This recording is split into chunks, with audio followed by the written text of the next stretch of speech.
It's budget priced, it's from South Africa, and it comes in a big plastic bottle. But is it any good? This week, we take a look at the Wedge, and it's coming right up.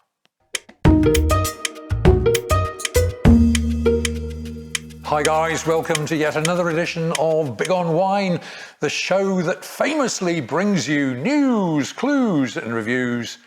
Indeed, our purpose in life is to keep you up to speed with just about everything that's happening in the world of wine. And my wine of the week for this week is indeed from South Africa, indeed from the coastal region, and it's this one here.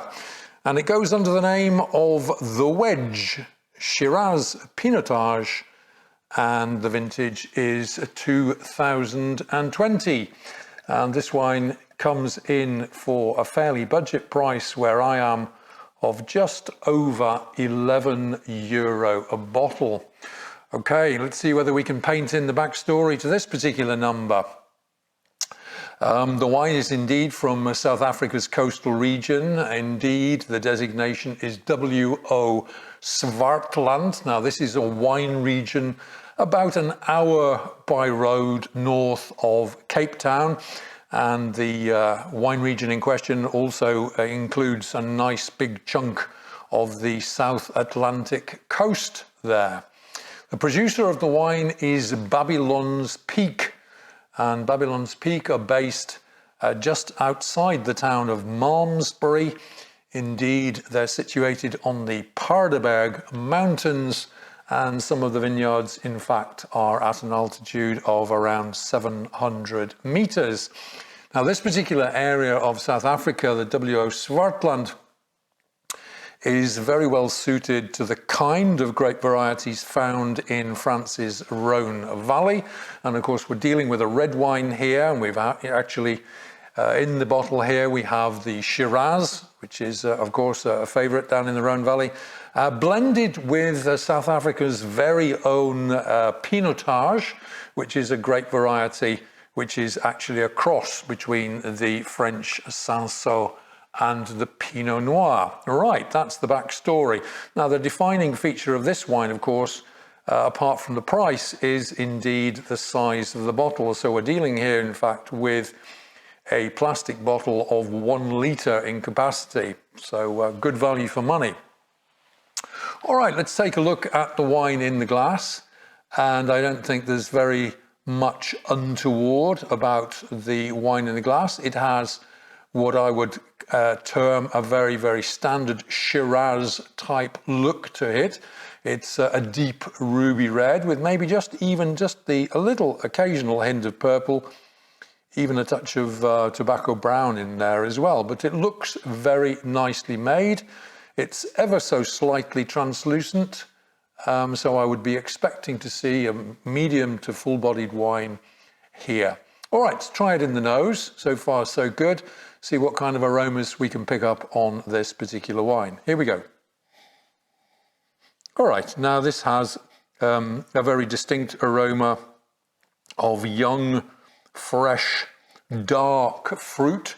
Now, if I have to put a name on that, I would say we're dealing here with predominantly blackberry or some kind of berry close to it, boysenberry perhaps. So dark berries in the nose, touch of cherry in there as well, and there's something distinctive which I think is probably connected to the Pinotage, something slightly sharper in the nose, almost like a slight touch of coffee almost in the nose here. All right. Let's see how those aromas carry over into flavors and give it a taste in the mouth. Here we go. Look forward to this one.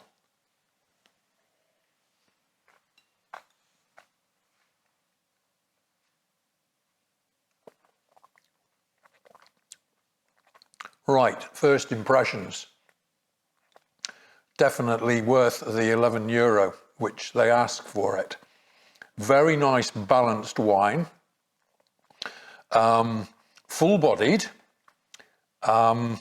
fairly straightforward in terms of the flavors. Let's see whether we can actually put some names to the flavors here. We're dealing with a fairly powerful wine, 14% alcohol here. Very solid tannins in the wine. So it gives it that slight kind of puckering, mouth-watering effect in the mouth.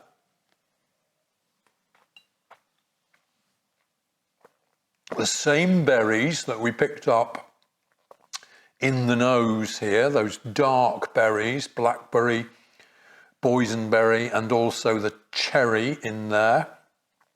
There's another element in the back or in the finish of the mouth. It has a very nice, clean, mouth-filling, mouth-watering taste to this wine. But in the finish of the wine, I think, let me just check. In the finish of the wine, I'm picking up something more akin to chocolate, probably closer to mocha, I would say, is the flavor in this wine. Now, this is something which I particularly associate with the Pinotage variety. And it's something I think that you either love or you hate. But in this particular wine, it's by no means overpowering, but distinctly that mocha flavor joins the berries in the finish of this wine. Now, this is a wine which is set up quite clearly for easy, uncomplicated drinking among friends, but it'll work well with food too.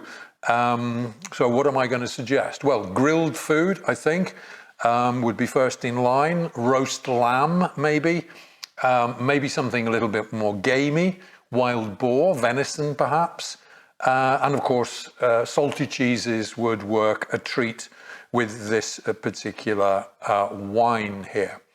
All right, serving temperature, I think, well, slightly below room temperature, somewhere around the 16 or 17 degree mark would seem to be appropriate. So let's bring you the heads up on this one. This is a good quality, great value wine from South Africa's Swartland. It's a blend of Shiraz and Pinotage. It comes in a plastic bottle, but does that really matter? Pinotage is naturally an acquired taste, but quality-wise, it's fully deserving of 3 stars plus out of 5.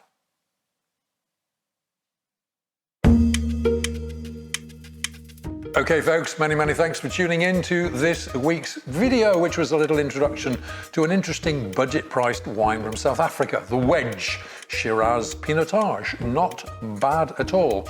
Okay, if you've enjoyed what you've seen and heard today, then please do feel free to give us a big thumbs up. Yeah, give us a like. We do enjoy getting those. Drop a comment down below if you feel that way inclined. Please, if you haven't already done so, think about subscribing to the channel.